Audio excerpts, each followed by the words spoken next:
Hello there YouTube, Elita Legionarii here, and today I'm bringing you yet another 3v3, or another, not always 3v3, but it's a 3v3 this time. It's a Rome 2 battle. This was a battle with myself, SwedishLandSnekt, and the UnrivaledSkyrim. He's one of Swede subscribers. He has his own YouTube channel. I have not actually worked with him before, however Swedes tells me he is a very good commentator, and I take Swedes' words for it, and I had 2 games with him, and he was absolutely, I'll just pause this actually before it goes too quick, he was absolutely great to work with. I haven't had a chance to catch his channel yet, so I do apologise for that, Skyrim, but don't worry, I did subscribe, and I will come over to you and check your channel. Swede says you're great, and I bet you are as well, because I really enjoy playing with you, so definitely check his channel out, guys. I believe it will be good, and of course always check Swede's great channel as well. So he's using Syracuse, Swedes is using Rome, and I am using the Seleucids. Now I intended to use Galatia, I just felt like using Galatia, and I do use Galatia in the next battle, but I won't give away anything else for that one.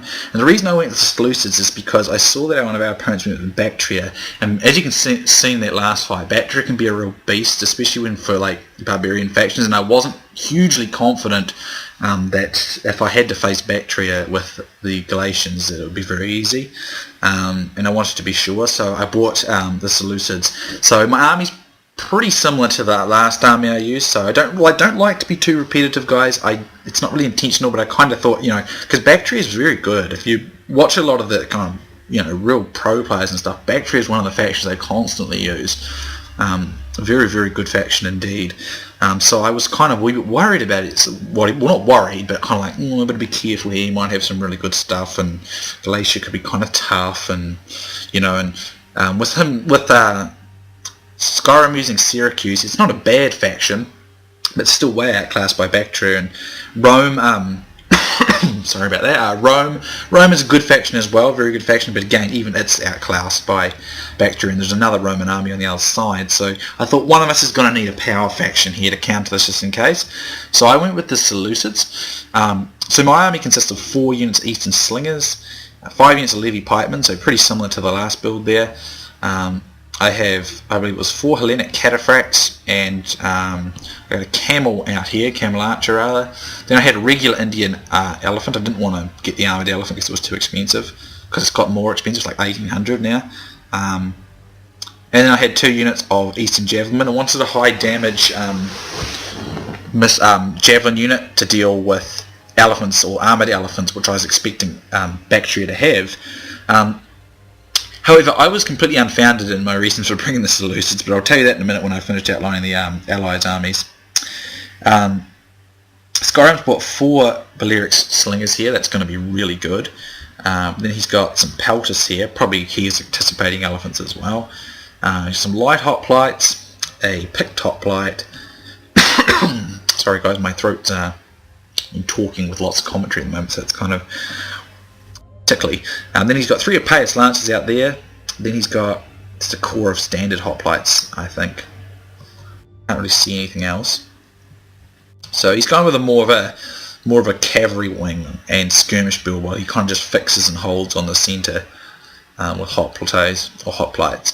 Swedes has gone with, let's see, he's got 4 Balearic Slingers. Then he's got 1, 2, 3, 4 Evocati, 3 Veteran Legionnaires. Now that is a really good infantry corps. He's got 2 Velites, most likely again for elephants, which we were expecting quite a lot of, I think. Then he's got 2 Soci Equitae Extraordinary Legatus and a Legionary Cav. This is a really, really good Roman army. Good skirmish, very good infantry, and capable cavalry, as long as he doesn't get too kind of aggressive with them and take on some real powerful cavalry wing with them. But this is a good Roman army, very good infantry. The Evocati are great, and I mean the Veteran Legionnaires are also very good, so it's a very good army he's got there.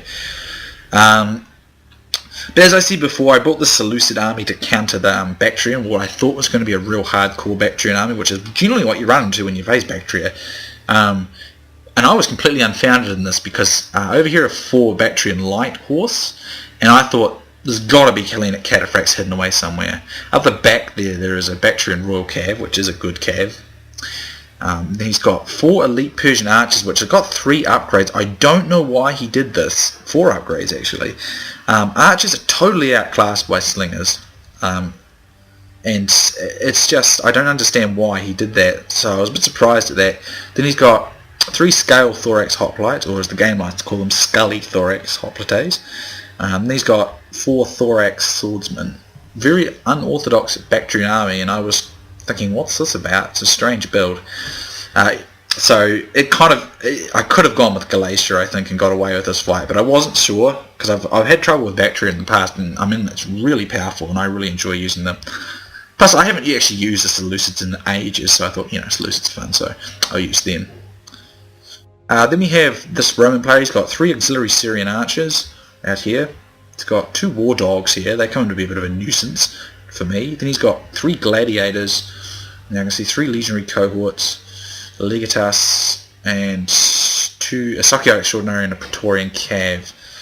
And I think there might be some more. And then I believe the other player was the Arevaci, I think, and he was hidden up in the hills, which constantly kept Swedes in check. Now, they might have it up by this point, but I know the other 2 guys were actually going to... Well, I think how this was going to work was Swedes was going to commentate this one, and then Skyrim was going to do the second one. I decided to do both because I thought they were awesome. And because it's a 3v3, there's a good chance I'll miss certain sections of the fight, so I'll link these guys' channels, and if they've got these videos up, if they've actually already got them up, I'll link the videos for them. That way you can catch everyone's angle, and you shouldn't miss anything in these fights because they were great fights. So, anyway, enough of my rambling. Let's get into the battle. Now, it could lag a little bit. Now, why I say this is because Skyrim had this on ultra scale, I think. Yeah, 160 there. So, I'm not used to playing on ultra scale, so, and especially with recording with fraps, so, yeah, it could just be a little jittery in places. I don't really like that, guys, but, I don't think I'll be able to avoid it. Maybe they won't have it in their videos. It's just because it's on such a huge scale. I don't usually play it on this scale. And I've found that sometimes on the larger scale, if it's a big game like 3v3 or 4v4 or something like that, it will lag a little bit. So if that is the case, which I think it could be, it probably not, it might, I mean, it probably just, yeah, like it doesn't look like there's a wee bit there, then it's not, and then it is. It's probably very minor, so I'll stay zoom. I won't go for too many close-ups. I'll get some close-ups where I think it won't do it, but I won't go too many of those because I don't want it to get, real laggy. I don't think it will, but just in case. So how does this start? We get up here and we go for these Bactrian elite Persian archers here, both myself and Skyrim, and I believe Swedes can actually give it a crack as well. Here we go, here's the Arevaci army. Let's just try and catch some of this. I can see some Iberian slingers. I don't know why he didn't bring Balearic slingers, because Iberian slingers are not very good. He's got a noble fighter. That's a really beastie infantry unit. That's a very good unit indeed. Skyrim's bringing up one of his... Oh, he's some citizen cav here. I didn't see those, but we had 2 citizen cav he's bringing up to the high ground. Okay, so we begin skirmishing here, and this is a complete waste by the Bactrian player of these units here, because they're just going to get shredded by our slings, because slings are so much better, and because he puts so much money into them, it's losing a really valuable piece of his army. I believe I start tagging this unit in a minute. You should start seeing shots coming. As you can see, where these guys have targeted over here has already knocked this unit in half. Here comes my slings in here. And you can see just one volley from my slings, and 1 or 2 volleys, and he's already down to 50 men. He's routing immediately. So that's what I'm talking about with slings. Honestly, they're just beastie against archers like that. So it's really just not worth bringing archers, in my opinion. It's why I'm a bit disappointed. I want them to do something with archers. I want them to make them better, because archers were definitely an effective force. I mean, they're not ineffective here, but slings are just better. So I really want them to do something about archers at some point. The sooner the better. And I'd hope they would have done that on the recent patch, but they just haven't done so. So as you can see, he loses the units he upgraded the most very quickly and effectively, so that's not great. So over here, I think he's trying to get at my slings, so I'm trying to cut him off my Cato-Arevaci, but then I see he's got himself kind of trapped, so I'm going to charge him here. Now, I don't use trample, because there's no point using trample, because I know that my Cato-Arevaci will, look at that, straight away routing it, and right from 80, look, so I don't need to waste trample and get my troops tired, my Cato-Arevaci tired beforehand, so I just basically just charge him outright without using trample. However, what he did do here is, where is it? Where am I? He unleashes his dogs here against my camels, and I didn't really spot it, And against units like camels and horse archers, dogs are really good. I did spot it. I tried getting my Cato-Arevaci into it, but if you look at my Cato-Arevaci here, they're all kind of spread out all over the place after that little attack, so that was kind of a bit rough.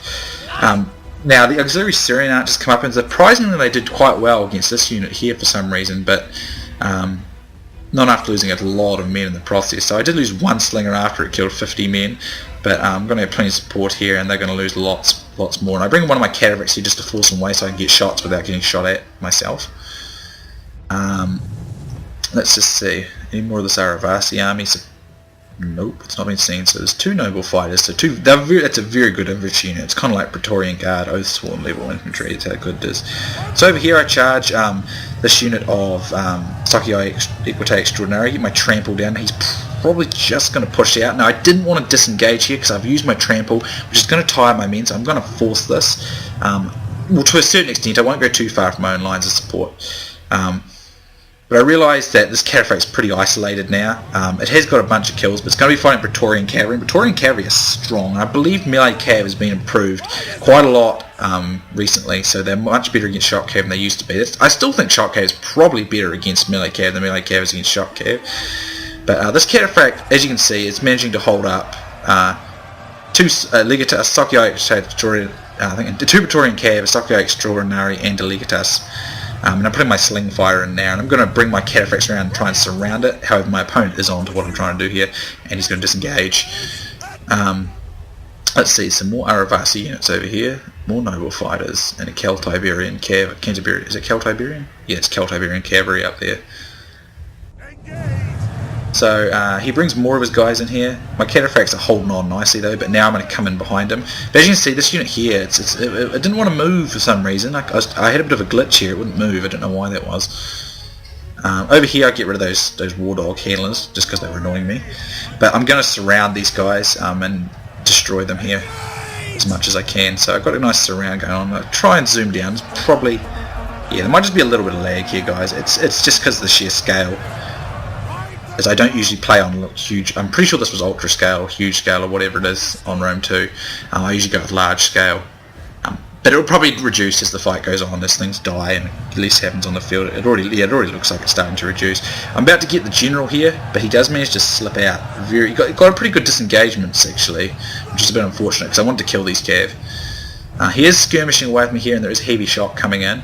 But Skyrim's real good here. He comes in to help me, and he's got some of his own cav coming, so that was good. He was playing centre role, and he did a really nice job as centre role. As I said in that 3v3 a couple of videos ago where I was the Lusitani, the centre player's job is to quite often just play support to his allies and hold and fix quite often, and Skyrim did a really nice job supporting both myself and Swedes in both these fights. Bring my Cato-Arevaci in. They're already, all of them got over like 100 kills so far, and they're still at least at 75%, 50 to 75% strength in most of the units. So that's still well and truly going. These are Payas Lancers are helping me. However, they have got their backs turned to these guys. So I want to get my slingers going, try and get rid of them. But he's onto it as well. He's going to try and get these guys here with these Payas Lancers. But his archers will lose this kind of fight. Now I see some Legionary Cohort coming in, and I don't want to get stuck in a stationary fight with both Legionary Cohort and Praetorian Cavalry. Because Praetorian Cavalry are really great in a grinder fight. So I'm going to try and disengage here and get more charges, because my guys are shock cav, and you know how Cato-Arevaci are on the charge. Swedes can't really do much to support us, because he's got to kind of keep a constant check on the Arevaci player. He's taking the high ground there. He's going to play more of a refused defensive formation, I think, and kind of just take them to the woods and fall back, basically. However, I've got to be careful that nothing kind of slips down through here, which would be a bit of a nuisance. So I keep my kind of elephants in a place where they can be used to intercept, or I can retreat. But again, Skyrim does a really nice job playing support there, and it allows me the freedom to just sort of go forward and strike where I need to. So over here, I see a bunch of his infantry coming in. However, I do make a few mistakes. I move my guys here, and what kind of happens is I'm trying to reform them, just to reform them here, get them back. I should just stay and formed up, because what kind of happens is he gets in kind of like, I don't think my boys gear. If you look, they don't get their pikes. Well, they do just get them down, and these Legionary Cohort, these Levy pikemen should be able to hold them down. And over here, yeah, this is what happened. I think for some reason my cav ran into the back of my own guys here, which won't hurt my own cav, but it jumbled up my formation. I don't know why that happened. I think I was trying to charge these guys and I accidentally selected 2 units to do it, and that kind of screwed myself over because my pikes they don't have their pikes down and they'll get ripped up. Where they do have their pikes down, they do a nice job against these legionary cohort, but because of a couple of little blunders on my part there, I kind of cocked that bit up. Over here, let's see what Swede's doing. He's just skirmishing away. Skirmishing is going to be less effective because of the woods. Probably not going to do that much damage. And these noble fighters, it's actually not a bad idea to target them because they don't. Is it noble fighters or is it? Let's see, what's the defense? No, they've got 40 shield value. Sorry, I'm thinking of the Lusitani. That is a really not a good move for Swedes to be doing because that 40 shield value will absorb tons of missile fire. Over here, I've fixed these guys up, which allows me to get a trample charge down here. Ooh, man, that lag's pretty bad. Let's just enjoy it. And he turns around, but he's not braced, so this is going to be pretty brutal. I'm actually going to zoom out of that because it's still too kind of laggy. And Skyrim's coming with his lances here to give me an assist. But if he keeps that up, he's going to run straight into the front of my pikes, and there's still bucket loads of stones coming in from our slingers. And yeah, so yeah, the lag's just because of the huge scale, I think. Ultimately, I would suspect it will go away as the battle gets kind of less and less in it. It could just be just the scale, because I mean that 4v4 I did before there was like no lag at all, so it's just a varied thing. Up here, a bit of a cavalry scrap between Swedes and the Celto-Iberian. Should be an easy fight for Swedes shock cav to win that one. Again, lots of missile fire coming in here. Cataphracts I'm going to use to stop his cav escaping again. Most of his archers are damaged. And he's lost quite a lot of his infantry here. So I've ended up fighting like the Bactrian and the Roman players. So I'm going to end up getting a lot of kills in this fight just because I'm fighting kind of 2 players. While kind of Skyrim just plays support. And Swedish just kind of keeps the Arevaci in check. And again, in this fight, much like that last fight, we had good teamwork, whereas our opponents did not, and it really just makes all the difference. So over here, I'm going to turn around and get an encirclement again, get a nice trample charge straight into the back of his general. I probably should just send this unit off to get rid of these skirmishers. I don't know why I didn't do that, because there's an infantry unit in this fight, but I'm not too worried. If I get a nice cav charge into the back, which is what I do, his Praetorian cav and legionary cohort and stuff should get crushed by my cataphracts. But I need to be careful because there's missile fire coming in here, so I really should have been going after those. One of my pikes regroups, but as you can see I killed the general and this legionary cohort's about to pack it up as well and rout, so I'm just going to pull out again. My cataphracts are just kicking ass in this fight.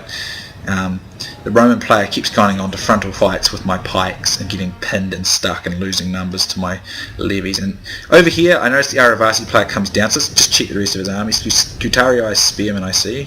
That's a pretty good spear unit too. Good bones first large, and he's got lots of noble fighters and no cav, and the slings are up there. So Swede's just going to regroup and bring his guys down here, but this is going to be a fight mostly for Skyrim. Swedes has really not done a lot in this fight, he hasn't been able to, and I've put my elephants over here because I figured these Iberian units will get absolutely owned by my elephants if I leave them here. So here I see a unit of legionary cohort over here, so I start to bring up my javelin man here because he's pinned on my pikes here. However, this pike's really weakened, he's going to push around it. But I'm going to use my javelin to just put shots in and get some of the this unit here, just whatever unit I can. I believe it's roughly around this point that I start to send my elephant in.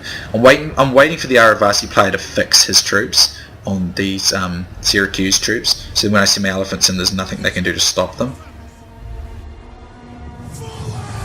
Over here, as you can see, he goes into the front of my pikes and then smashed these sandwich between my cataphracts, and then he's taking javelins as well, so they won't last very long.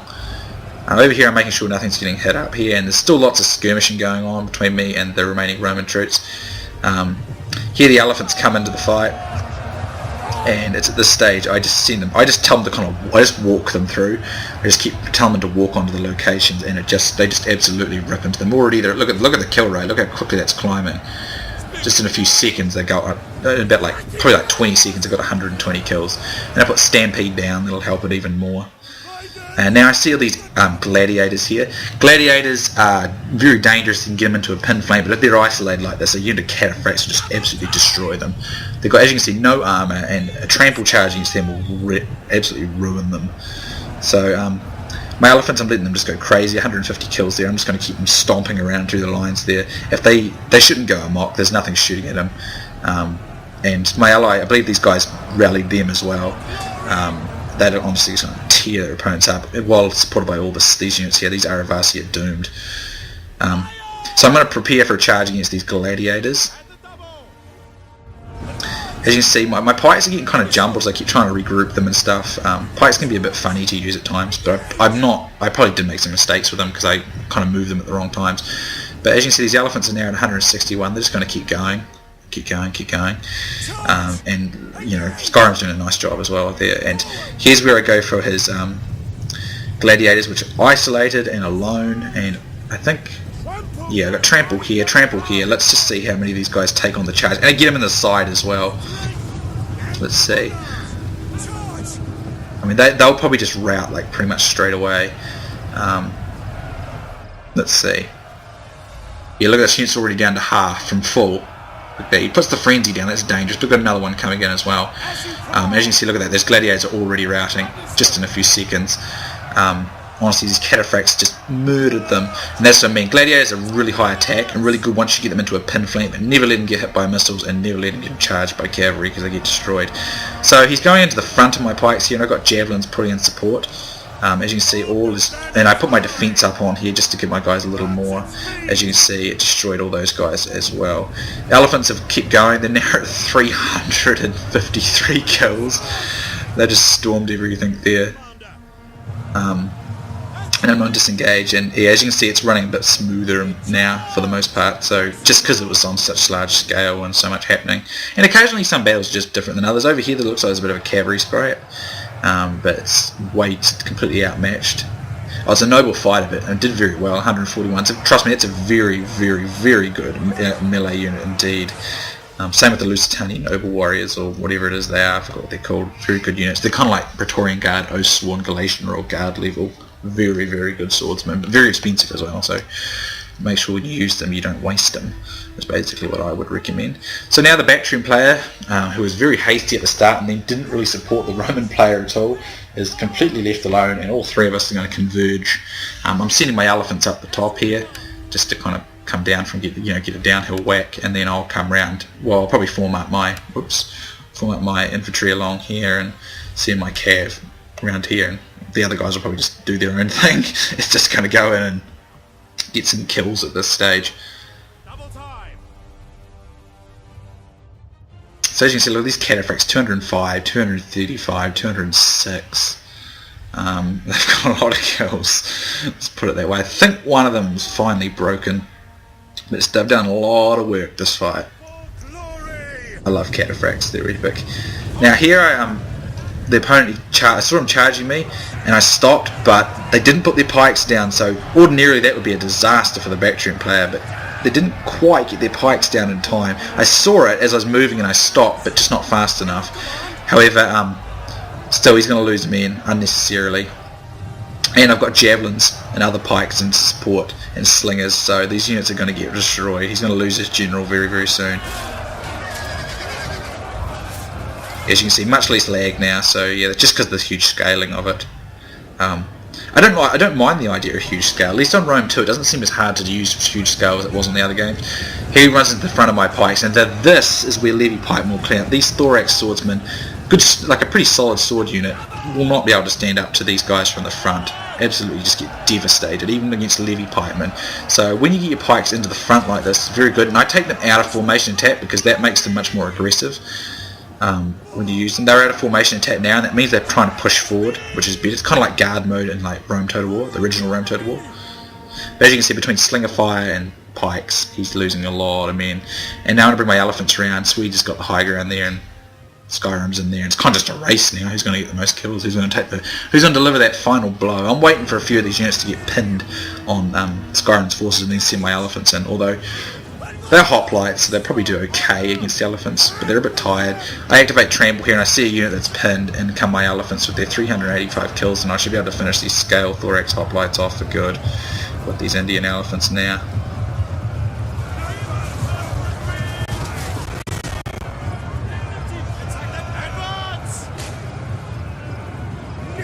and I believe I don't know which one of us did that, but someone pumped our abilities and causing it fix everyone.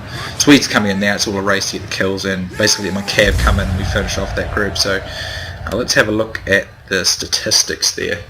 As you can see, I had one hell of a good game with 2,195 kills. We look at those cataphracts, every single one of them getting over 200 kills. The elephant got 437. All the slingers except for one got over 100. One even getting over 150.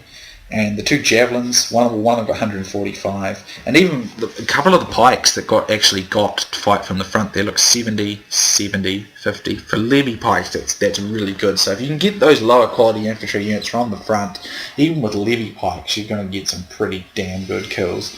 So they're very cost effective and useful, and I quite like using them, just because I can bring lots of cavalry that way. Which is where the greatest strengths are. So let's have a look at Skyrim. Let's see, cab, slingers, yeah, look at that, like 109, got big kills.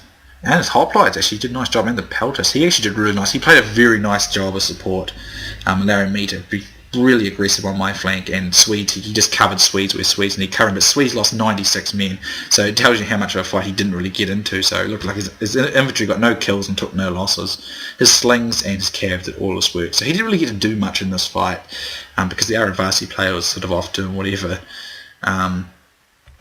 And let's see, like the Bactrian player, I mean, this is a very bad Bactrian army, really, to be honest. I mean, there's so many better units you could use as Bactrian. It's such a powerful faction. I do not know why he didn't bring it. It's why I bought the Seleucids in the first place, because I was really expecting a much more difficult battle than that, but it's not what I got. So you can never be too sure. So the Roman player, he made a couple of alright moves. He got some good cav action going there, but I managed to keep getting the encirclements on him, which worked well. He had good support with his archers, and where he was able to get into my levy pikes, he did get quite a lot of kills with his legionary cohorts, but he had no real answer to my cataphracts, and they constantly tore him to bits. Anyway, yeah, it was a real shining battle. I mean, 2,195 kills, a bunch of kills. But again, I wouldn't have been able to do that without Skyrim, particularly Skyrim's support there, giving me cover and constantly covering my flank there. And that's the thing I love about team battles, is the teamwork, and it's always like a team effort. Like even though I got the bunch of kills, without the two guys playing their vital roles, it wouldn't have been possible. So that's the key thing. You can always don't take credit yourself, but your allies cover, so sometimes someone will play a less glamorous role. Like Swedes played a less glamorous role this fight, but what he did was he effectively denied the Arevaci player much helping of, to support much, and he didn't get many kills, but he just played a role that allowed me and Skyrim to just go at it like hammer and tongs against these opponents. So great game to Skyrim, Swedes, and the other three guys there. Of course, I'll link both their channels. Be sure to go check their channels, guys. As I said, I haven't yet had time to actually watch any of Skyrim's videos. I've been a wee bit busy at the moment, but he is, I suspect, a very good commentator. I mean, Swedes tells me he isn't, and Swedes is a great commentator and great at making these videos. So I'm very certain he tells me that Skyrim's good, so I take his word for it. So check them both out, guys. I'll link them in the description.